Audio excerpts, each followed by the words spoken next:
गौतम बुद्ध के समय राजगृह नगर में एक उपसाल नामक ब्राह्मण रहता था, जो जातिगत शुद्धता को लेकर बहुत अधिक संवेदनशील था। जब वह बूढ़ा हो गया, तो उसने अपने बेटे को बुलाया और निर्देश दिया, जब मेरी मृत्यु हो जाए, तो मेरा शरीर किसी ऐसे श्मशान में मत जलाना, जहाँ किसी अछूत या बहिष्कृत व्यक्ति का अंतिम संस्कार किया गया हो। मेरे लिए एक पवित्र और शुद्ध स्थान खोजना। बेटे ने कहा, पिताजी, मुझे ऐसी कोई जगह नहीं पता, इसलिए आप ही वह स्थान चुनकर दिखाएं। ब्राह्मण सहमत हो गया और अपने बेटे के साथ शहर से बाहर निकलकर गृधकूट पर्वत की चोटी पर पहुंचा। उसने 3 पहाड़ियों के बीच की एक जगह को इंगित करते हुए कहा, देखो पुत्र, इस स्थान पर कभी कोई अछूत नहीं जलाया गया है।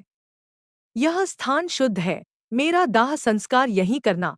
पिता और पुत्र जब पहाड़ से नीचे उतर रहे थे, तो उनकी मुलाकात बुद्ध से हुई, जो उस दिन ज्ञान से जान चुके थे कि ये दोनों धर्म उपदेश सुनने के लिए तैयार हैं। बुद्ध ने उन्हें रोककर उनका हाल पूछा।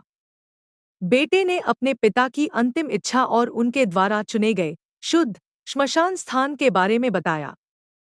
बुद्ध ने कहा, आओ, मैं तुम्हें बताता हूँ कि तुम्हारे पिता द्वारा चुना गया स्थान शुद्ध है या अशुद्ध। बुद्ध उन दोनों को वापस पहाड़ी पर ले गए और उन्हें अतीत की कहानी सुनाई।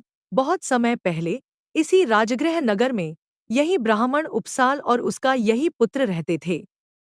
उस समय बोधिसत्व ने एक ब्राह्मण परिवार में जन्म लिया और अपनी शिक्षा पूरी करने के बाद सन्यासी बन गए। वह हिमालय क्षेत्र में रहते थे और सभी पूर्व जन्मों को जानने की शक्ति रखते थे। सन्यासी बोधिसत्व ने ब्राह्मण और उसके पुत्र से पूछा, तुमने जिस स्थान को शुद्ध समझा है, क्या तुम उसके बारे में जानते हो? जब पुत्र ने वह स्थान दिखाया, तो बोधिसत्व ने अपने पूर्व जन्म के ज्ञान का उपयोग किया और कहा, हे वत्स, तुम जिसे शुद्ध स्थान मानते हो, इस एक ही स्थान पर तुम्हारे पिता, जो ब्राह्मण थे और जिनका नाम उपसाल था, 14,000 बार जलाए जा चुके हैं। इस पूरी पृथ्वी पर कोई 1 इंच भी ऐसी जगह नहीं है जो कभी श्मशान न रही हो, या जहां असंख्य शव न जलाए गए हों, और जो कभी खोपड़ियों से ढंकी न रही हो। बोधिसत्व ने समझाया कि भौतिक शुद्धता का यह हठ व्यर्थ है, क्योंकि मृत्यु से अछूता स्थान पूरी दुनिया में कहीं नहीं है। हर स्थान पर जन्म और मृत्यु का चक्र चला है। अंत में बोधिसत्व ने ब्राह्मण को सच्ची शुद्धता का मार्ग सिखाया। उन्होंने कहा, जिस स्थान पर दया, सत्य, न्याय, संयम और आत्मनियंत्रण जैसे सद्गुण निवास करते हैं, केवल वही स्थान मृत्यु के प्रभाव से अप्रभावित रहता है।